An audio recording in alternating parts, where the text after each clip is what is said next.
L'âme de la fondation Tara Océan, c'est cette goélette de 36 mètres, tout en aluminium.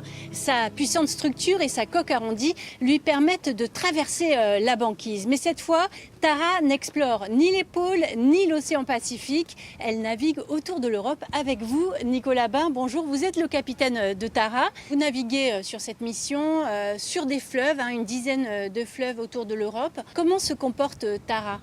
Tara, c'est un fantastique navire à manœuvrer, puissant par son gréement. C'est un voilier, donc on essaie de naviguer un maximum à la voile, mais on a aussi deux puissants moteurs si jamais on doit naviguer sans vent ou contre le vent parce que limité dans le timing. Pour vous, quelle est la pièce maîtresse du bord? Est-ce que c'est le laboratoire, tout simplement? Il y en a plein des pièces maîtresses. Il y a la machine pour le mécanicien, il y a la cuisine pour tous les marins parce qu'on a plaisir à se mettre à table. Et forcément, il y a le laboratoire puisque c'est le sujet majeur du bateau, c'est la science.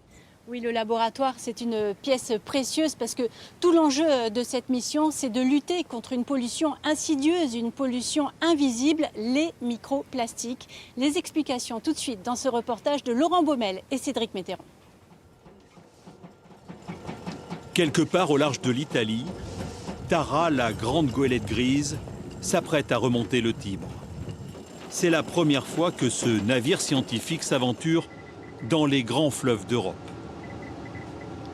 L'objectif, identifier et évaluer les sources de l'une des pollutions les plus insidieuses qu'il soit, les microplastiques. L'objectif de la mission, c'est de retourner vers ces fleuves et de comprendre la quantité de plastique qui arrive des fleuves, également comment ils vont se fragmenter, parce qu'on se rend compte, on a su depuis quelques années que contrairement à ce qu'on pensait, les plastiques ne se fragmentent pas directement en mer, ils vont se fragmenter avant d'arriver en mer, dans les fleuves. Et nous, on va essayer de comprendre un petit peu cette fragmentation pour voir la source ensuite de ces plastiques.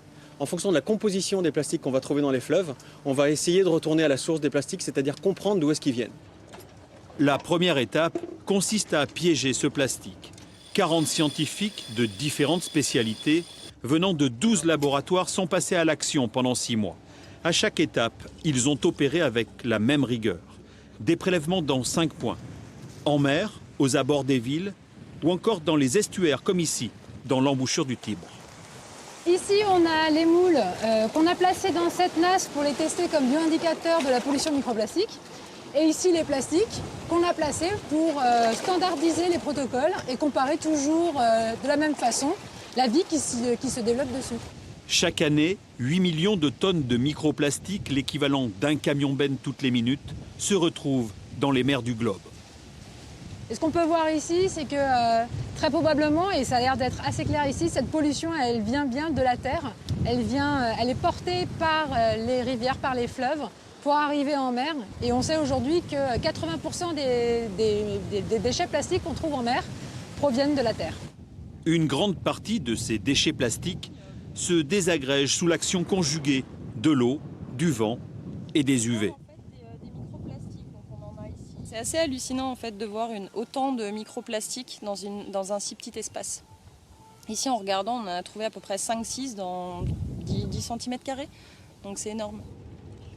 L'étude de ce que les scientifiques appellent la plastisphère est essentielle pour comprendre les mutations opérées par la biodiversité et en particulier le plancton, à la base de la chaîne alimentaire. En fait, si on prend un plastique et qu'on le met dans l'eau, il y a tellement de bactéries dans l'eau et tellement d'organismes vivants qu'ils vont penser que ce plastique est un nouveau support de vie et s'y attacher et le prendre pour un radeau. Donc le plastique devient un nouvel écosystème à lui tout seul parce qu'il est capable de flotter et de se déplacer dans les courants. Donc du coup, il porte des organismes avec lui. À bord de Tara, les morceaux de plastique prélevés, dont certains ne dépassent pas le micron, sont ensuite étudiés puis envoyés en laboratoire pour analyse du degré de toxicité. Alors l'objectif quand on regarde la plastisphère, donc ces micro-organismes qui vivent sur les plastiques, c'est deux choses. La première, c'est de savoir comment se passe l'écologie sur ces plastiques. Est-ce qu'il y a une grande diversité? Ou est-ce qu'il y a quelques espèces qui sont en train de se développer? Et parmi ces espèces, on cherche aussi les bactéries pathogènes. Ingérées par les animaux, ces bactéries se transmettent ensuite à toutes les espèces, jusqu'à l'homme.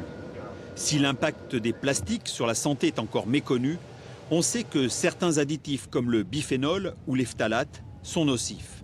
Cette mission scientifique exceptionnelle, du nord au sud de l'Europe, nous ouvre les yeux sur nos comportements. Une certitude, tout finit à la mer et dans nos assiettes.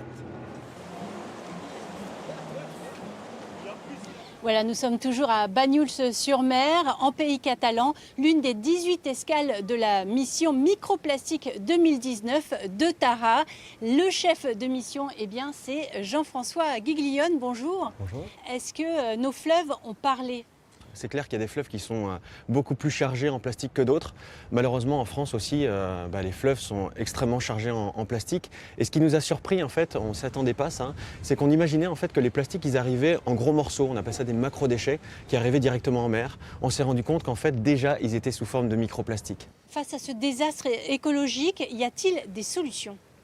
Les solutions sont forcément à terre. Il n'y a pas de solution en mer. Il y a des gens qui ont dit qu'on pouvait nettoyer les océans.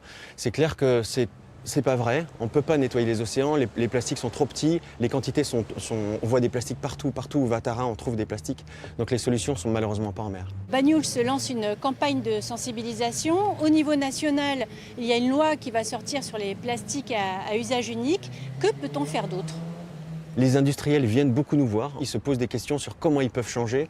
On se rend compte aussi que le consommateur a envie, et même localement en fait, ici à Banyuls, on a lancé cette campagne Stop Pollution Plastique. Donc on a vraiment l'impression que tout le monde a envie de changer.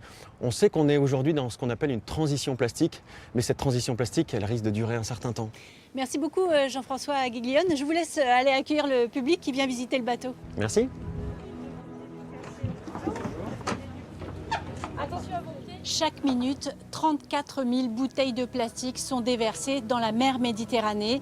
Je vous laisse méditer sur cette phrase qui résume l'expédition. Plastique en mer, les solutions sont à terre.